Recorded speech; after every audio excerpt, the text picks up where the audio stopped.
Level 989. Welcome to a 989 on Health Extra. These quick supplements should help ease any withdrawal symptoms you may experience while waiting for our next full episode. So, Mike, what's on today's agenda? Breaking news! Findings published in the Journal of Psychopharmacology show that a low level of alcohol in the blood improves your ability to speak Dutch. And you thought your friend was just babbling incoherently after too much tequila, right? For anyone who doesn't know, Dutch is the language spoken in the Netherlands, the capital of which is Amsterdam. You might not know where that is, but at least you've heard of it. Now, I'm not talking about speaking in tongues, which is more formally known as glossolalia, or xenoglossy, depending on which flavor of crazy talk you're referring to. But I need to clarify my introductory statement. Alcohol cannot magically give you the ability to speak Dutch, or any other language for that matter, but according to research, it can help ease your anxiety as a foreign language student and let the words flow more freely. So, if you've been working hard at learning a language but still need a lot of practice, a little alcohol might loosen your tongue in a practice conversation. Now, this wasn't mentioned in any of the many articles I'll be linking to in the show notes, but I have to wonder if having a few drinks also relaxes you enough to emote more with your facial expressions, maybe be more expressive with your hand gestures, and that has to help with communicating too. So alcohol might help your language skills more at the local tavern than on a final exam.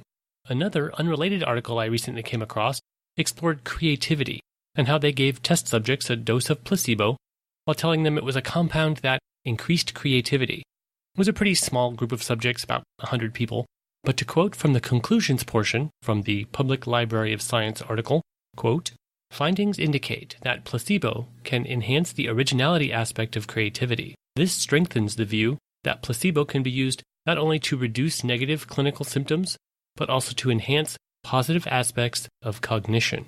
Unquote. You know, I moved around a lot, and the general vibe is just so different around the United States. I've lived in Cleveland, Ohio, where things are pretty serious. You know, it's a factory town, a car town, it's all about work. And I've lived in Los Angeles, where a lot of people are trying to make it in various creative fields.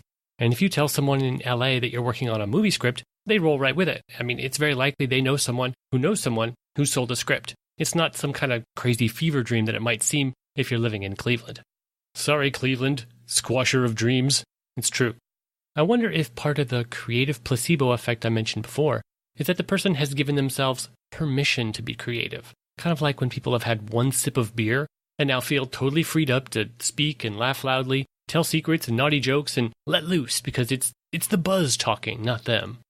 There's a name sometimes used for this, pretending to be drunker than you are, called antagonistic placebo response. And with myself as a non-drinking person, it definitely qualifies as antagonistic from my point of view.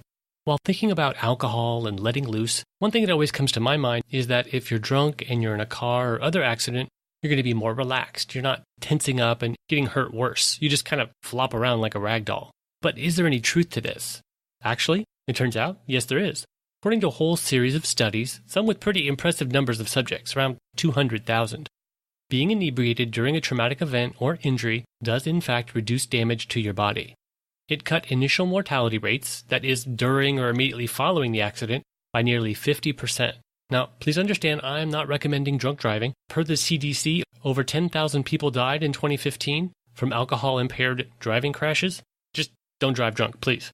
So, being relaxed is good, but it depends on the right context. For example, I've been known to throw around the term Loosy Goosy to mean relaxed, which, and I never knew this until today, but according to the Dictionary of American Slang, Loosy Goosy is probably from the perception that a goose has loose bowels. So I've been using potty humor without even intending to. Just something to keep in mind the next time you're getting all rude, pretending to be drunk. So could a person have the mental discipline to pretend to be drunk during a traumatic injury? Oh no, I'm about to hit that tree. Go limp. How would that impact any impacts to your body? I'd like to see a study on that. That's all for now. You can find links to read more about today's topics at level989.com. Why not take a moment to rate or review us in iTunes, or give us a mention on social media? We can't help everyone if they don't know we exist. Don't rely on us as an alternative to medical advice from a professional healthcare provider. For the full disclaimer, please see our website. Thanks for listening, and now, go health yourself.